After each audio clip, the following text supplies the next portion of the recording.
जय हिंद। इससे पहले हम लोग संविधान के अनुच्छेद 1 से लेकर के और 61 तक पढ़ लिए थे, यानी आर्टिकल 1 to 61 तक हम लोग पढ़ चुके हैं, जिसमें आप लोगों को सारी चीजें डिटेल्स से बता दी गई है।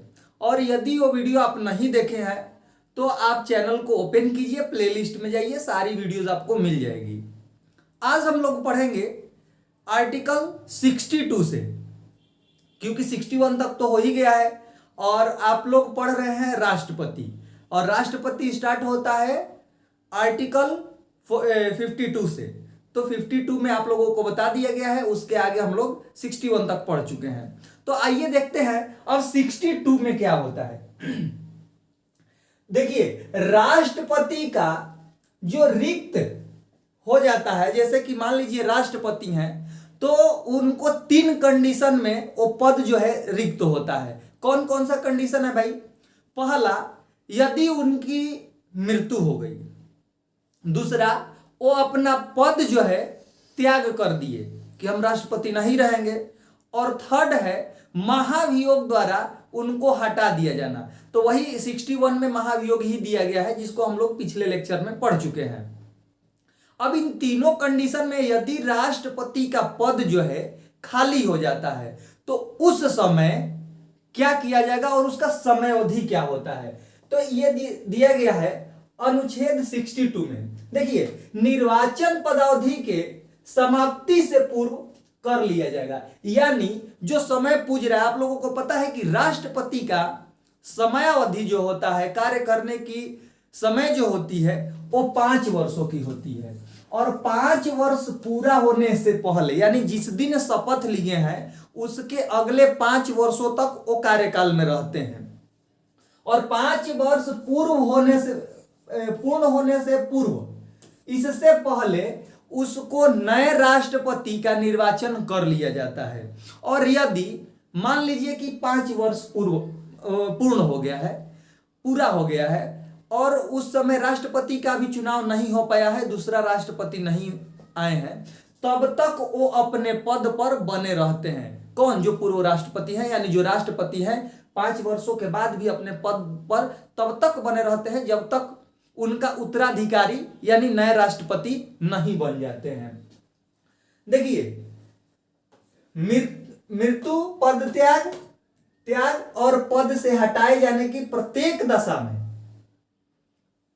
इनसे क्या किया जाएगा कि 6, यदि मान लीजिए कि मृत्यु हो गई, पद तो त्याग दिए या महाभियोग चला दिया गया, करके हटा दिया गया, तब तो मान लीजिए उन्हें हटाया गया है। और अकस्मात मृत्यु हो गई, तो उस समय क्या होता है? उस समय जो है 6 महीने के अंदर में यथाशीघ्र कोशिश की जाती है कि जल्द से जल्द राष्ट्रपति का चुनाव करा लिया जाए। और तब तक के लिए जो हमारे उपराष्ट्रपति होते हैं, तो उपराष्ट्रपति ही राष्ट्रपति का पद संभालते हैं। वो आपको नेक्स्ट जो हम पढ़ाएंगे उसमें बताया गया। अनुच्छेद 63 देख लीजिए, भारत का उपराष्ट्रपति।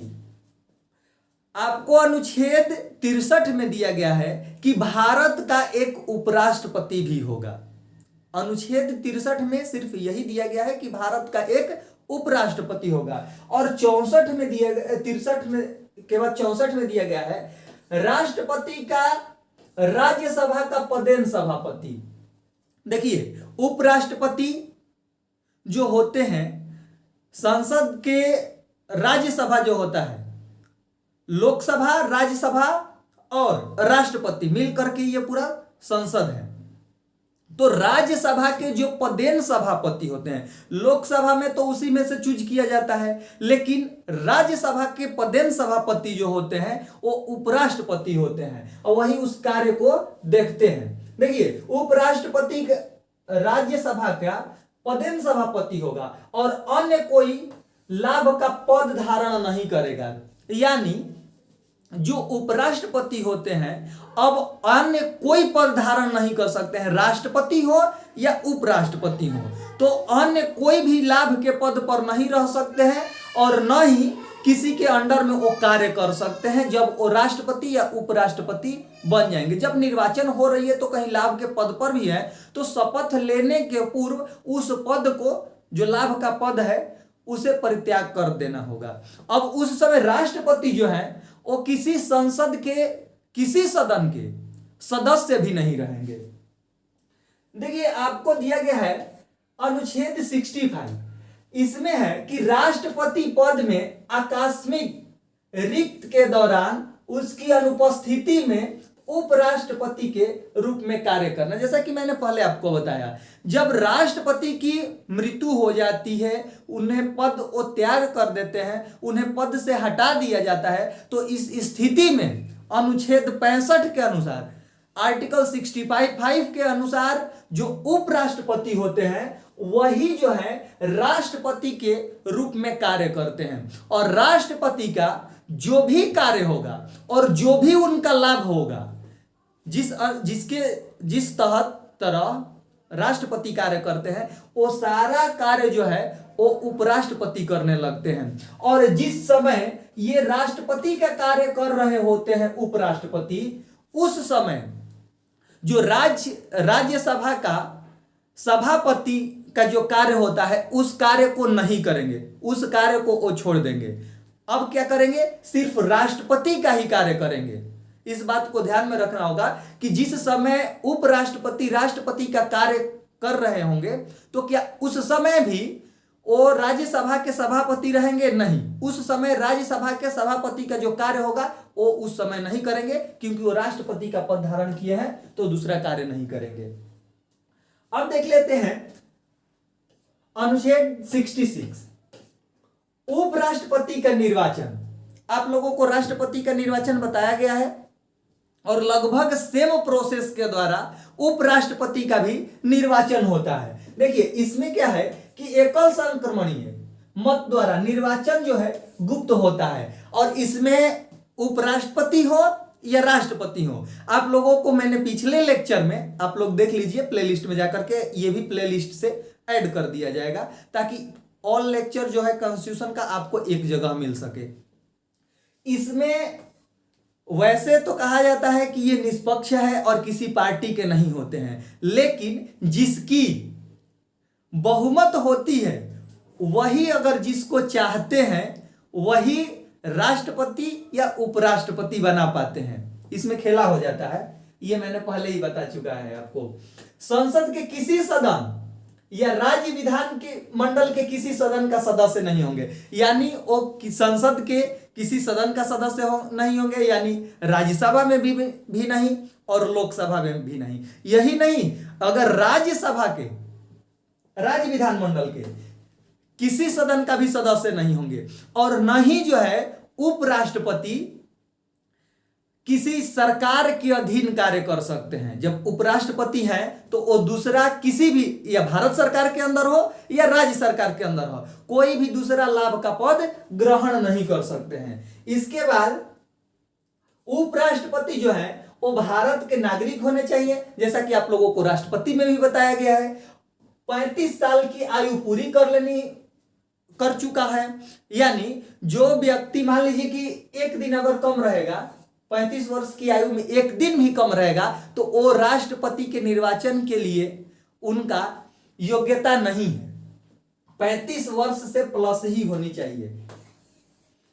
राज्यसभा के सदस्य निर्वाचित होने के लिए अर्हित होनी चाहिए, यानी और राज्यसभा के सदस्य बनने के लिए उनका क्वालिफिकेशन यानी योग्यता होनी चाहिए। यहां पर अर्हित का मतलब आपको मैं बता देता हूं, यानी किसी भी वो व्यक्ति उपराष्ट्रपति के निर्वाचन के लिए भाग ले सकते हैं, बन सकते हैं, उपराष्ट्रपति बन सकते हैं, जो एक राज्यसभा के सांसद बनने के लिए उनमें योग्यता हो, यानी वो राज्यसभा के सांसद बन सकते हो, ये योग्यता होनी चाहिए। उसके बाद आपको पहले ही बताया कि भारत सरकार या किसी राज्य सरकार के अंदर में वो कार्य नहीं करेंगे। इसके बाद देख लेते हैं आर्टिकल 67।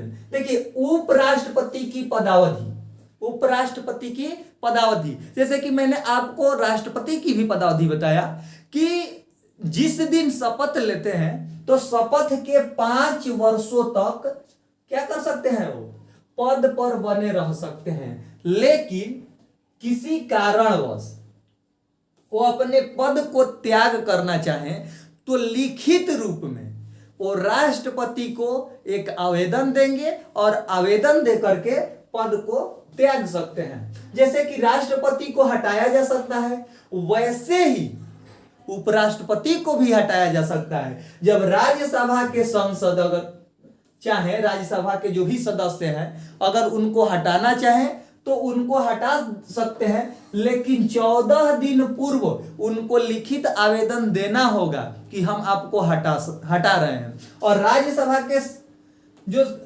सदस्य हैं उसमें लोकसभा के भी सदस्य सहमत होने चाहिए। राज्यसभा से पारित होने के बाद लोकसभा में जाता है तो लोकसभा के भी सदस्य उससे सहमत होनी चाहिए कि हाँ इस उपराष्ट्रपति को हटाना है, तो ही हटा सकते हैं लिखित सूचना देने के बाद ही।